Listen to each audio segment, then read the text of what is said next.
Hello everyone, আজকে আপনাদের জন্য আবারও নিয়ে এসেছি একটি নতুন ডায়াগ্রাম। এর মাধ্যমে আপনারা জানতে পারবেন কিভাবে potentiometer wiring for light brightness control diagram তৈরি করা হয়।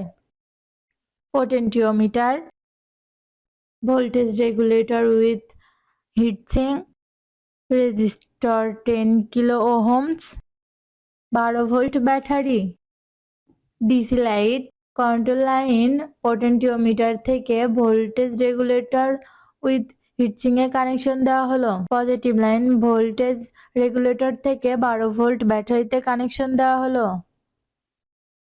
কন্ট্রোল লাইন রেজিস্টরে কানেকশন দেওয়া হলো। রেজিস্টর থেকে ভোল্ট রেগুলেটরে কানেকশন দেওয়া হলো। কন্ট্রোল লাইন থেকে পজিটিভ লাইন ডিসি লাইটে কানেকশন দেওয়া হলো। নেগেটিভ লাইন পোটেন্টিওমিটার থেকে 12 ভোল্ট ব্যাটারিতে ও ডিসি লাইটে কানেকশন দেওয়া হলো। এই ডায়াগ্রামটি পুরোপুরি সম্পূর্ণ হয়েছে। আপনারা আপনাদের বাসা বাড়িতে তৈরি করতে পারবেন। ধন্যবাদ।